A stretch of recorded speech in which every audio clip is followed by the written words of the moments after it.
नमस्कार, मैं रमनीश, आप देख रहे हैं 1/24। देखिए, राष्ट्रीय लोक जनशक्ति पार्टी के जो राष्ट्रीय प्रवक्ता हैं श्रवण अग्रवाल क्या कुछ बोल रहे हैं, पहले वीडियो सुनिए। के जितने भी हमारे 40 जिला अध्यक्ष हैं पार्टी के और दलित सेना के जितने भी जिला अध्यक्ष हैं उनकी बैठक है और यह बैठक भी शाम तक चलेगी। यह 2 दिनों की जो बैठक है पार्टी के लिए बेहद ही अहम है, पार्टी के लिए बेहद ही महत्वपूर्ण है। आज और कल की बैठक के माध्यम से हम लोग अपने बिहार में जो राष्ट्रीय लोक जनशक्ति पार्टी के भविष्य की राजनीति है, भविष्य की रणनीति है, भविष्य की जो रूपरेखा है, पार्टी को कैसे मजबूती से हम लोग आगे लेके जाएं, पार्टी को और भी सशक्त कैसे बनाएं। राष्ट्रीय लोक जनशक्ति पार्टी बिहार में पशुपति कुमार पारस जी के नेतृत्व में एक बड़ी ताकत बनकर बिहार में कैसे उभरे। 2025 का विधानसभा का जो चुनाव है उसमें मात्र कुछ चंद महीने बचे हैं आचार संहिता लगने को। 2024 समाप्ति की ओर है, 2025 में चुनाव होना है।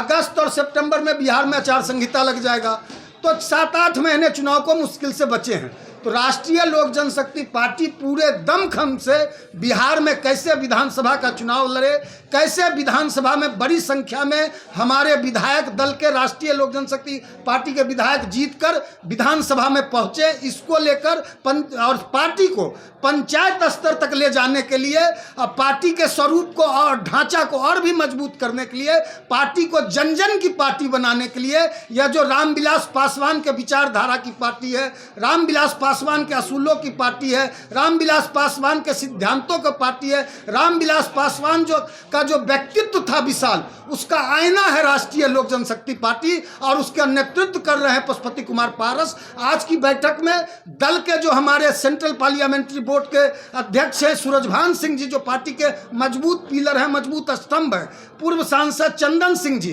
प्रिंस राज पासवान जी की बैठक में अध्यक्षता चल रही है और विधान पार्षद भूषण कुमार जी, सारे दल के वरिष्ठ लोग मंच पर बैठे हुए हैं, बैठक को संबोधित कर रहे हैं। लेकिन यह जान लीजिए, कोई यदि बोलता है, कोई इस बात का अहंकार पालता है, यह भ्रम फैलाता है, रामविलास पासवान किसी के पिता हो सकते हैं, किसी के बाप हो सकते हैं, लेकिन किसी के बपौती नहीं हो सकते हैं। रामविलास पासवान देश के करोड़ों लाखों चाहने वाले, जिन्होंने रामविलास पासवान को बनाया, पार्टी को बनाया, 50 वर्षों तक पशुपति कुमार पारस ने अपने राजनीतिक जीवन में रामविलास पासवान के विचारधारा को, लोक जनशक्ति पार्टी को सजाया है, संवारा है, सींचा है। इसीलिए राजनीति में आजकल एक आइटम बॉय घूम घूम कर अपने आप को रामविलास पासवान का अंश बताता है। तो मैं बता देना चाहता हूं, रामविलास पासवान का असली उत्तराधिकारी कोई है तो वह उनके छोटे भाई पशुपति कुमार पारस है और उनके नेतृत्व में 2025 में राष्ट्रीय लोक जनशक्ति पार्टी एक बड़ी ताकत बनकर के उभरेगी। और एनडीए का, बिहार एनडीए का जो 220 का लक्ष्य है विधानसभा चुनाव में, जो टारगेट रखा है कि एनडीए 220 सीट जीतेगी विधानसभा चुनाव में, तो बिना राष्ट्रीय लोक जनशक्ति पार्टी के एनडीए यह मुगालते नहीं पाले। बिना राष्ट्रीय लोक जनशक्ति पार्टी का एनडीए का जो 220 का लक्ष्य है वह पूरा नहीं हो सकता। आप अभी भी एनडीए करते जा रहे हैं। चिराग पासवान ने आपको घर से निकलवा दिया, कहे चिराग एक भी सीट लोकसभा में नहीं मिला, आप लोग कह रहे बकौती नहीं है, साबित तो कर दिया कि असली वारिस वही है। देखिए, एनडीए ने हमारी अनदेखी की, एनडीए ने हमारे साथ अन्याय किया।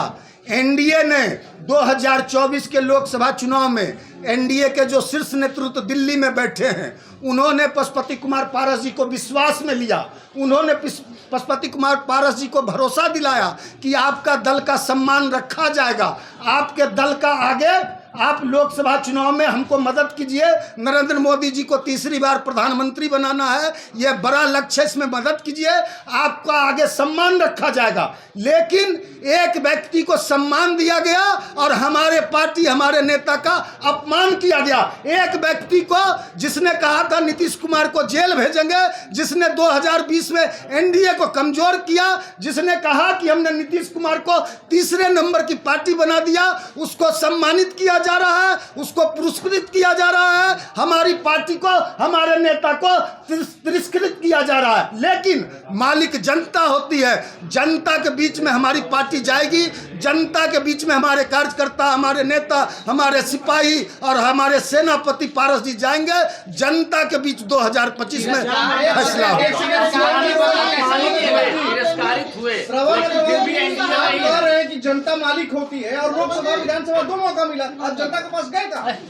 हमने कहा ना कि 2024 में हमारे 5 सांसद थे, 5 सांसदों का टिकट जो है अंतिम समय में काटा गया। जब चुनाव की प्रक्रिया शुरू हो गई, नामांकन की प्रक्रिया शुरू हो गई, तो अंतिम समय में हमारे साथ धोखा हुआ, छल हुआ। लेकिन हमने राष्ट्र हित में, देश हित में कहा कि एनडीए को मजबूत करेंगे। एनडीए को हमने मजबूत किया। हमारे नेता, हमारे सभी कार्यकर्ताओं ने 24 के लोकसभा में एनडीए का प्रचार किया। हमने एनडीए को मजबूत किया, एनडीए ने हमको कमजोर किया। लेकिन हम अपने पार्टी को पूरी मजबूती से 2025 के विधानसभा में ले गए। फिलहाल इनके भाव से लग रहा है कि एनडीए से नाराज चल रहे हैं। फिलहाल क्या होता है निर्णय आज शाम को पता चल जाएगा। हम नए बनाए रखेंगे। 1 न्यूज़ 24 बने रहे। धन्यवाद।